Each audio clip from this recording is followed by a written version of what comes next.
At first, I thought it was just another comet slipping quietly through the catalog, until the numbers didn't behave the way I expected.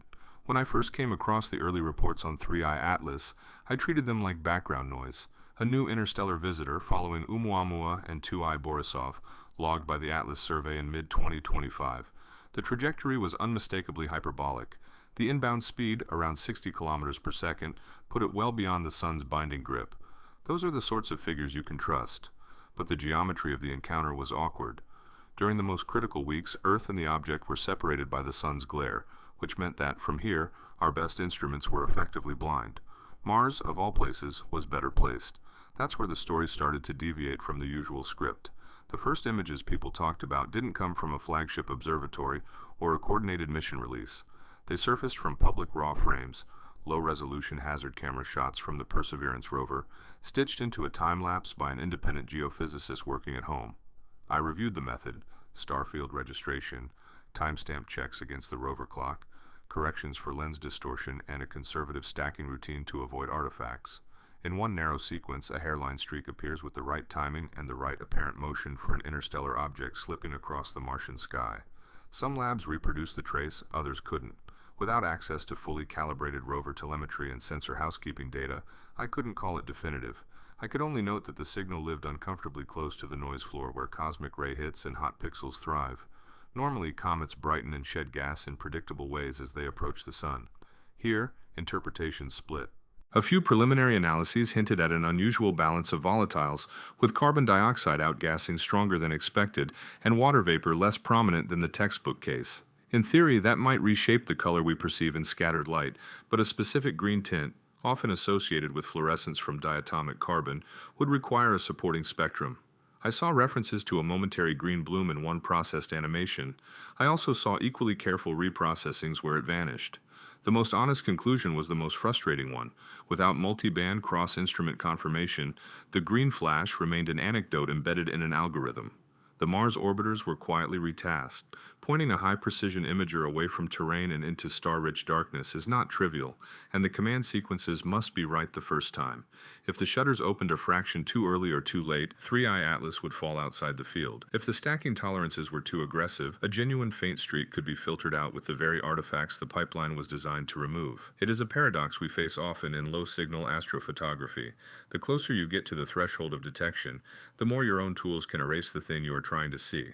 Some colleagues suggested that a sharply defined sunward feature, an anti-tail, might be present, a geometry that can occur when dust grains align along the orbital plane and sunlight and perspective conspire to draw a line toward the sun. It's rare but not unprecedented. What bothered me was the dynamical calm. If the object was as chemically active as some reductions implied, small non-gravitational accelerations should creep into the trajectory solution. I didn't see a consensus on any statistically robust deviation from a purely gravitational path. Either the nucleus carried enough inertia to shrug off its own jets, or the jets were weaker and more conventional than the excitement suggested. There were other coincidences that drew attention for reasons more psychological than physical. One backpropagation of the orbit brushed past the sky position historically linked to the 1977 WOW signal. The probability estimates for that overlap varied depending on assumptions, and the positional uncertainties inflate rapidly over decades. I kept the note in my margins but penciled a caution beside it. Pattern finding after the fact is seductive, especially when a narrative is already forming in public. As the object moved into solar conjunction, a predictable blackout took hold. The data flow thinned to a trickle, and in the gaps, speculation swelled. I received 2 off-record messages, one from a camera calibration specialist, one from a mission planner, both hinting that the internal teams were wrestling not with policy, but with ambiguity. Signals flirting with the margin of detectability are the hardest to publish confidently. Meanwhile, a cluster of small ground-based instruments reported odd electromagnetic noise during the Martian window, yet none could tie the timing to the object with the precision you'd want. If there was a connection, the chain of custody for that evidence wasn't strong enough to survive peer review. So I returned to first principles. Claims like the Martian streak need repetition across independent pipelines, with the same astrometric solution and the same timing. Color claims demand consistent behavior across filters and instruments. Any talk of structure, jets, fragments, antitails, needs to evolve coherently with the viewing geometry over days, not just appear in a single processed frame. And above all, dynamics must tell the truth. If outgassing is driving the show, the orbit will whisper it in centimeters per second. There are questions I cannot resolve yet. Why did the most persuasive streaks appear only in a narrow subset of processed stacks? Why did some teams measure a hint of nickel to iron imbalance in noisy spectra, while others reported nothing outside the usual scatter? Why were the most publicized animations also the least reproducible when you altered the registration kernel or the rejection threshold? No one has given me answers I can test independently. When 3i Atlas emerges from behind the sun, a few clean checks will matter more than 100 viral threads. Has the light curve changed in a way consistent with fragmentation or dusting? Do calibrated spectra agree on the dominant volatiles? Does the post-conjunction orbit pick up a whisper of non-gravitational drift? And if an anti-tail really exists, does its morphology track the evolving phase angle as the geometry swings back in our favor? Until then, we sit with the evidence we have. A candidate streak near Mars, chemistry that refuses to settle, dynamics that look stubbornly ordinary. Whether those absences are coincidences of geometry or hints of something we've missed, I'll let you hold that thought. For now, the trail runs into the sun, and the next chapter begins only when it clears the glare. I said the trail ran into the sun. What I didn't say was how quickly the window would open again, and how many questions would be waiting on the other side. In the days after conjunction, I watched the schedules tighten. Small telescopes would go first, chasing a reacquisition, just a handful of clean astrometric points to lock the orbit. Larger instruments were cued for spectra if the target brightened enough to justify the exposure time. That part is not romantic. It's weather, air mass, and the reality that a faint, fast mover will not respect your optimum slit orientation. I kept my plan simple. If the light curve rose faster than a bare nucleus prediction, I'd entertain fragmentation. If it stayed flat within error bars, I'd treat the earlier chemistry claims with more caution than enthusiasm. Either way, the dynamics had to speak. Non-gravitational acceleration is the tell that rarely lies, and it tends to show up first in residuals, milliarc-second discrepancies that survive even careful debiasing. I started with the mechanics. Fit a rotational period from low amplitude variations and you learn whether the body is relaxed or tumbling. A slow, stable period suggests a coherent mass. Stochastic flicker points to jets that switch on and off as patches rotate through sunlight. People like to leap from an odd light curve to exotic shapes, but in comets a few vents can mimic almost anything. If the period drifted measurably over a week, I'd infer torque, outgassing doing more than just pushing. It would be twisting. That would be a quiet kind of proof. Spectroscopically, I only needed confirmation or absence. A standard comet shows CN near 388 nanometers, C2 swan bands in the green, and, under the right conditions, CO and CO2 in the infrared. A spectrum that leans heavily on CO2 with suppressed water would push the discussion toward a mantle that didn't bake out in another star's warmer nursery, or toward a crust whose pores are stitched shut by space weathering, forcing deeper volatiles to vent preferentially through fractures. Neither is extraordinary. Both are interesting. If, however, the lines refuse to cohere across instruments, appearing in one reduction, vanishing in another, then our mystery would shrink to the size of our pipelines. I have learned to distrust single-night chemistry. A few colleagues asked whether any heliospheric imagers had glimpsed a dust feature during the blackout. Those cameras live for faint extended structures, but they were never designed to pick fights with point sources lost in the sun's glare. If an anti-tail existed, it would evolve with geometry as phase angle and viewing plane shifted. One snapshot would be a curiosity, a sequence would be physics. I filed that under nice if true, useless if orphaned. What I couldn't ignore were the margins. The Mars streak remained a wedge in the discussion. Two teams shared internal notes with me, neither for attribution. Both had re-registered the same perseverance frames with different kernels and obtained diverging outcomes. One retained a faint, coherent trail consistent with the predicted apparent motion. The other bled it away with hot pixel rejection and cosmic ray scrubbing. The difference hinged on a single threshold meant to protect the stack from spurious hits. It was the sort of detail reviewers rarely see and audiences never will. If the streak was real, it lived in a fragile space where caution and erasure are neighbors. I kept circling back to dynamics. In the orbit-fitting world, we encode outgassing with simple terms, A1, A2, A3, proxies for a complex thermophysical reality. They are crude, but they capture the thrust direction relative to the sun. A statistically significant A2 would whisper sideways jets. A drifting perihelion time would hint that internal heat was steering the ship. I told myself that if the post-conjunction arc absorbed these parameters and the residuals cooled, we'd at least know which story to stop telling. Sometimes closure is nothing more than subtracting the wrong explanation. There were rumors I still couldn't pin down. A night when a mid-latitude radio array recorded a smear of broadband noise at the right hour but with no directionality.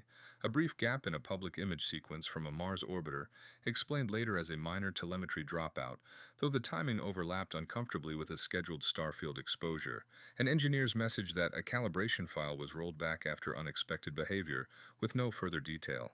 Perhaps they meant nothing together. Perhaps they only looked like a pattern because I was already looking for one.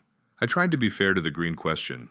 Fluorescent C2 can paint a coma with a transient hue, but only if the gas production rate clears a threshold and the observing filter doesn't betray you. A processed animation that flashes green once is not a spectrum. If the next round of data showed consistent color across multiple bands, we could talk about composition with a straight face. If it didn't, then the tidy rule applied. Phenomena that appear at the edge of detectability tend to dissolve when methods diversify. Some wanted the bigger leap. Could an object this inertially stubborn still carry active patches?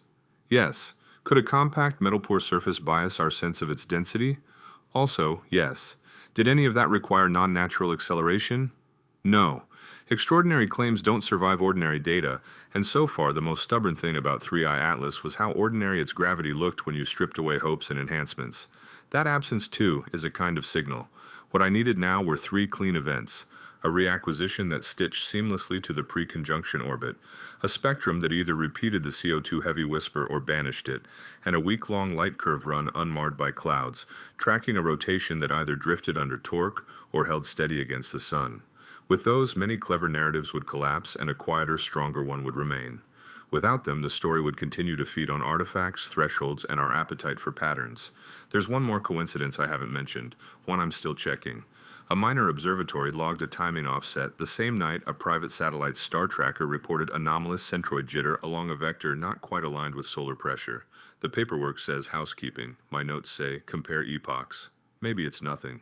Maybe it's just another echo in the noise we create while trying to hear the universe. If the next measurements line up, they will turn conjectures into constraints. If they don't, we return to the margins, to the pixels, and the thresholds where certainty frays. Whether that fraying is just the cost of looking this close, or the outline of something we're not quite framing yet, I'll leave for now. The telescope slots are booked, the integrations will begin, and somewhere between the residuals and the silence, Part 3 is already taking shape. I said 3 clean events would settle more than a dozen rumors. What I didn't expect was that each clean measurement would arrive with a shadow attached to it. The reacquisition came first. A small observatory posted astrometry that stitched to the pre-conjunction arc with less drama than anyone anticipated. The orbit fit tightened, the hyperbolic excess velocity held, and the residuals shrank into the sort of neat numbers that make dynamics people sleep well. Yet a footnote bothered me. The timestamps had been corrected against a local clock drift discovered the same week. The correction was sensible and documented, but the fact remains, if your first stitch depends on a fix applied after the fact, the seam never quite disappears. A second site reported a marginally brighter target within hours, but cloud bands smeared their point spread function and their error bars ballooned.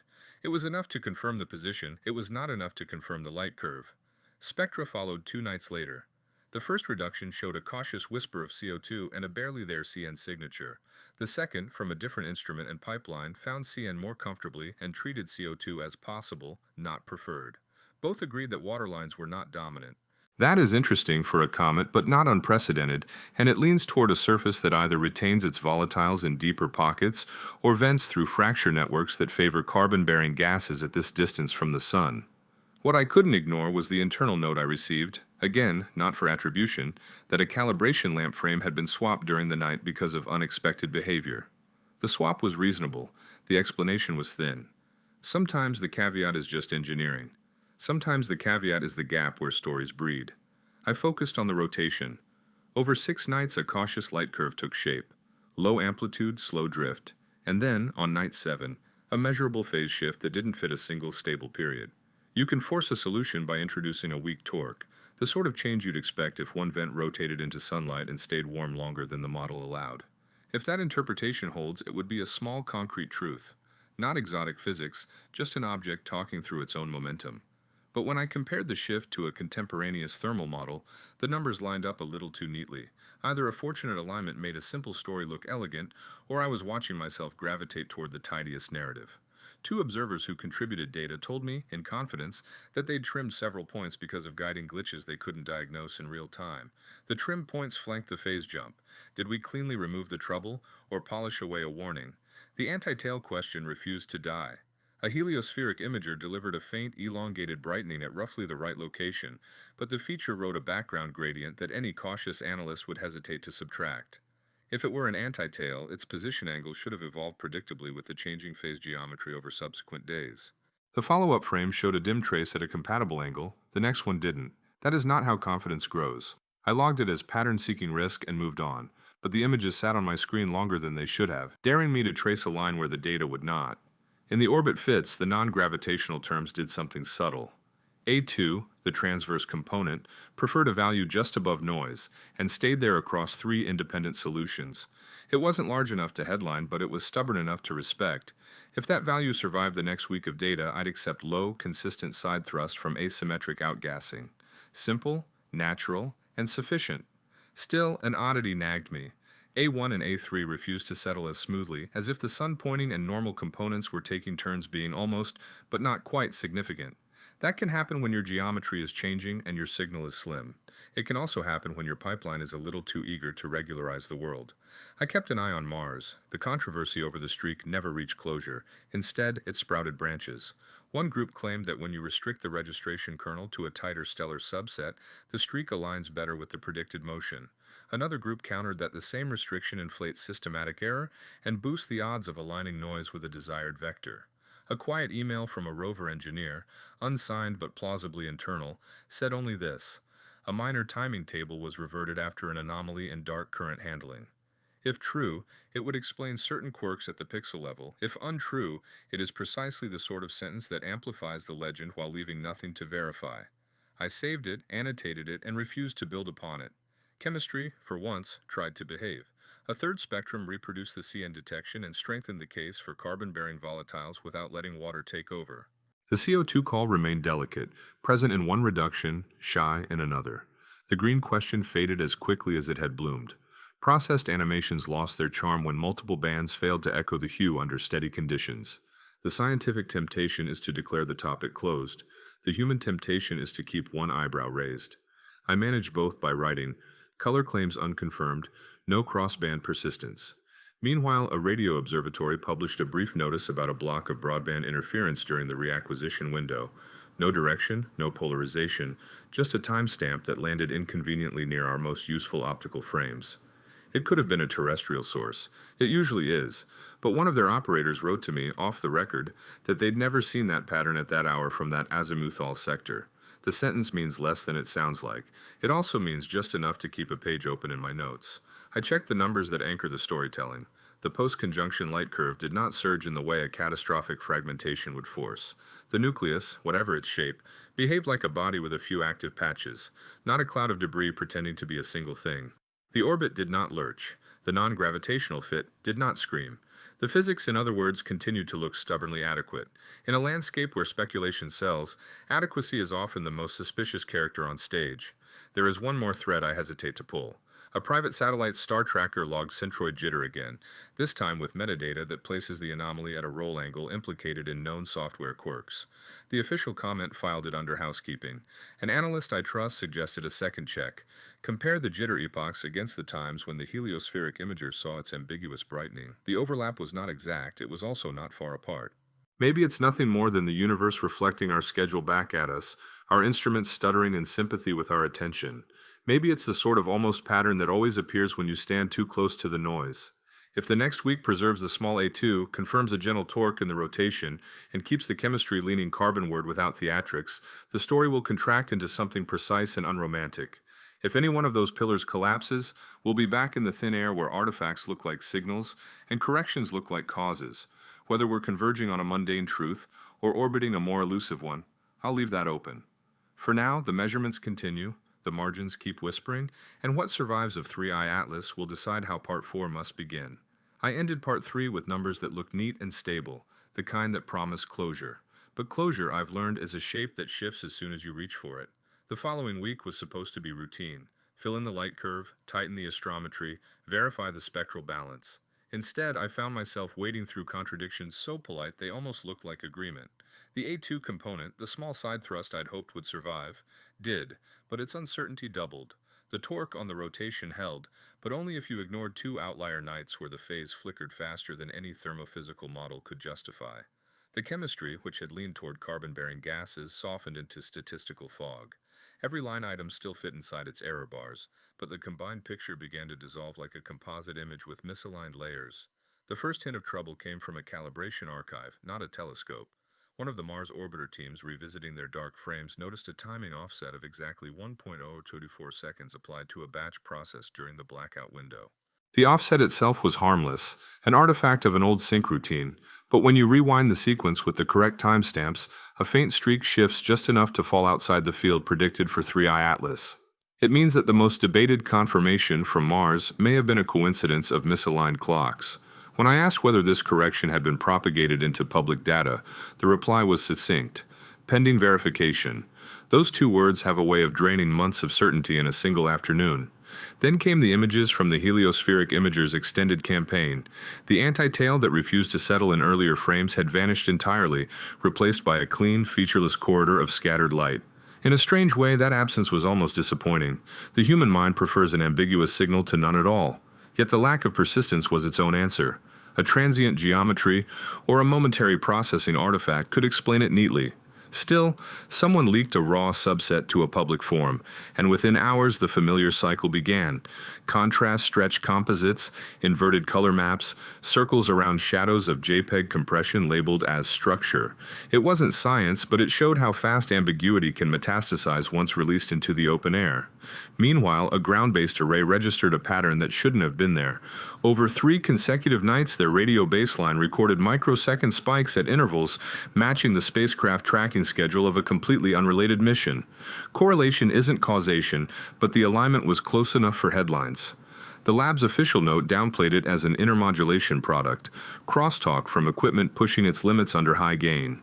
I accepted that explanation until one of their engineers, quiet voice, late message, sent me a snippet of the raw header logs. The timestamps of the spikes and the optical exposures of 3I Atlas overlapped within minutes. Too close to ignore, too weak to prove. I filed it under the same heading as so many other clues, coincidences awaiting better context. The photometric curve, by contrast, looked almost bored. Its smoothness suggested a body neither fragmenting nor accelerating, a traveler content to follow physics as written. But that calm hid an odd rhythm. Every few nights the reported brightness varied by a fraction of a magnitude, not random, not periodic, just slightly too structured to dismiss. When I compared the observing logs, I noticed that the fluctuations coincided with sessions using a specific set of filters on a single instrument chain. A known issue with flat field calibration could mimic precisely that pattern. Or perhaps the nucleus really did pulse with outgassing cycles triggered by localized heat traps. Both explanations fit. Neither could be proved without the raw detector flats, which, for reasons I still don't understand, remained locked behind internal review. By now, the narrative I had built, carefully, cautiously, began to unravel. Every dataset carried a footnote, every conclusion a conditional clause.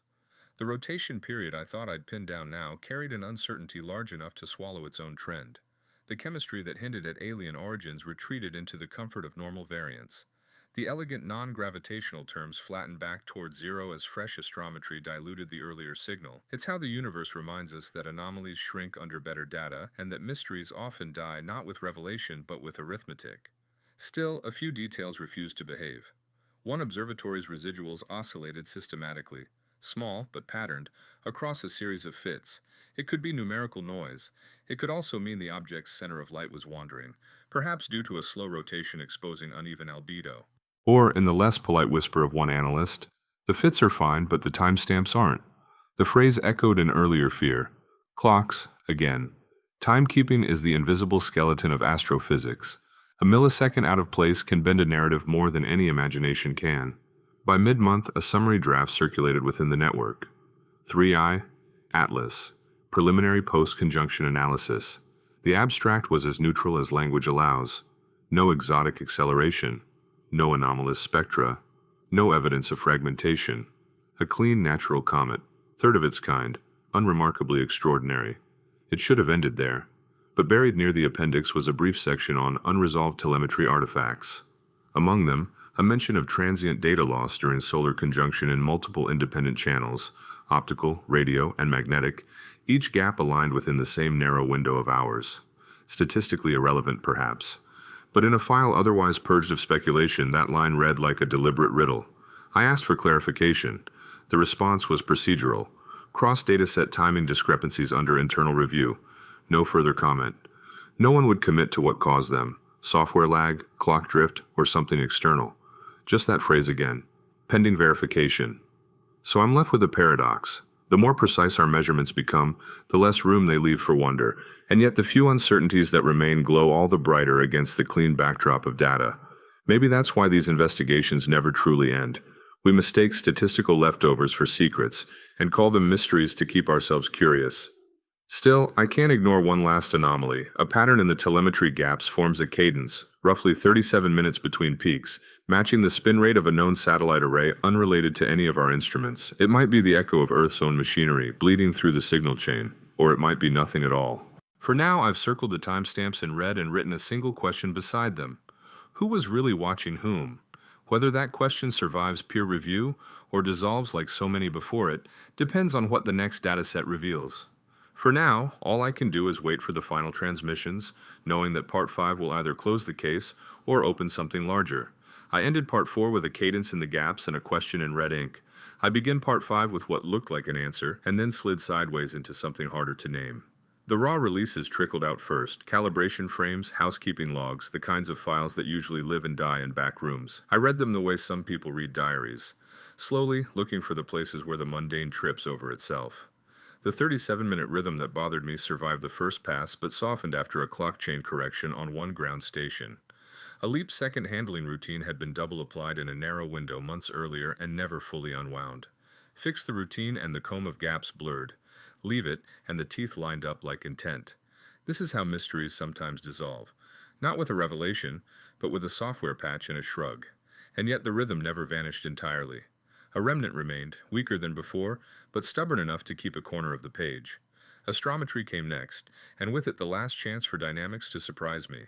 The post-conjunction arc lengthened, the fit cooled, and the non-gravitational term I had been nursing like a fragile hypothesis sank toward zero.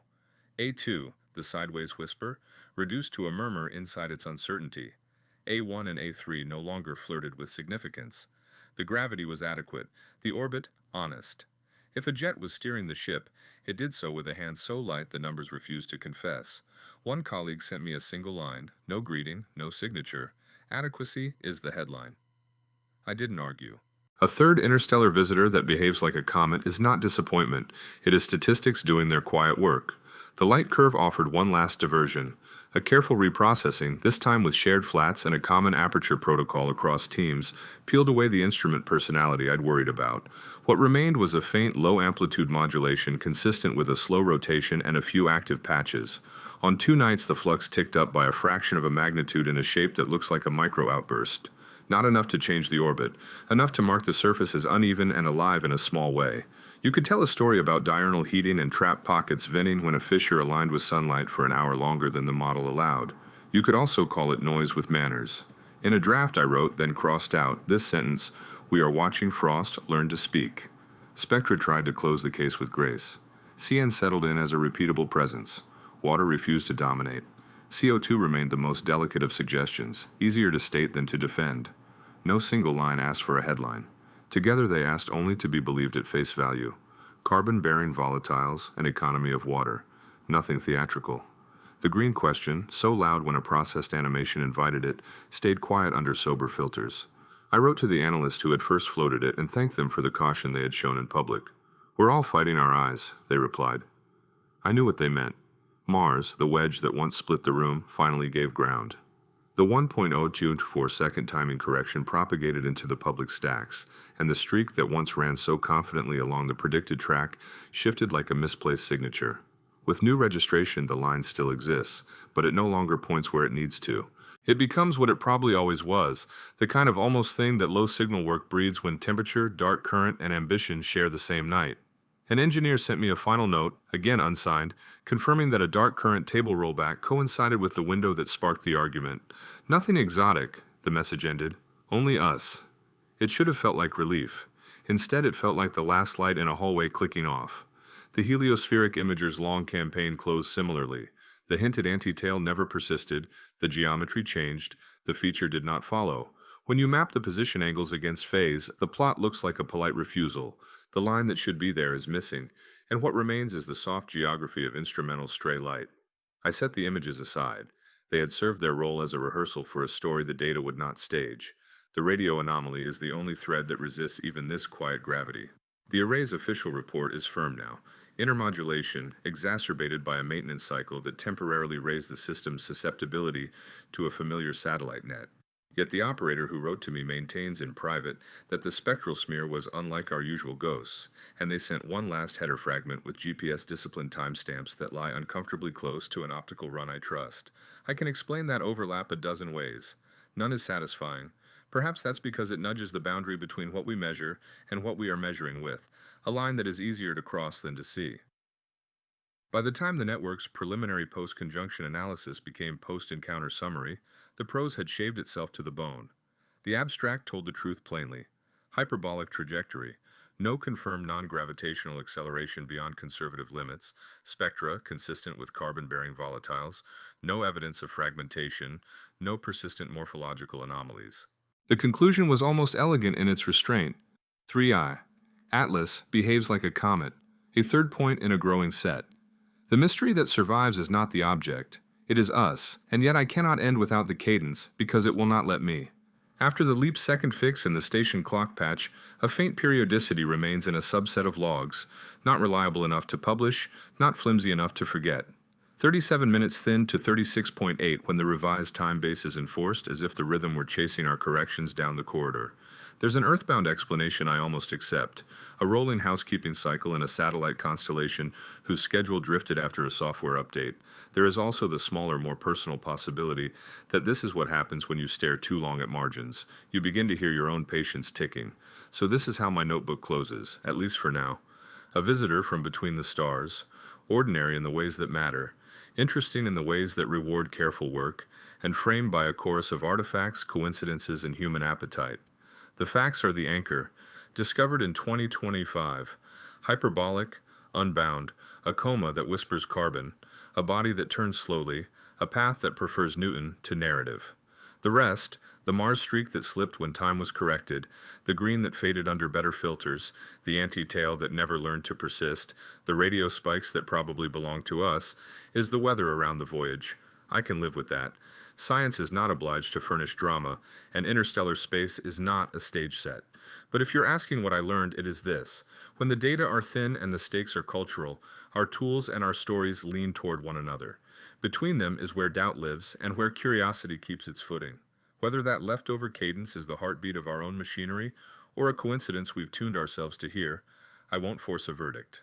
The files go to archive, the telescopes turn elsewhere, the orbit fades into the long catalog of things that passed and kept going. Somewhere, beyond the glare and the small noises we make while listening, 3 Atlas continues on its quiet, adequate way. And somewhere nearer, a question stays circled in red, waiting for the next object to pass through the same thin light, to see if it echoes, or if the echo was always ours.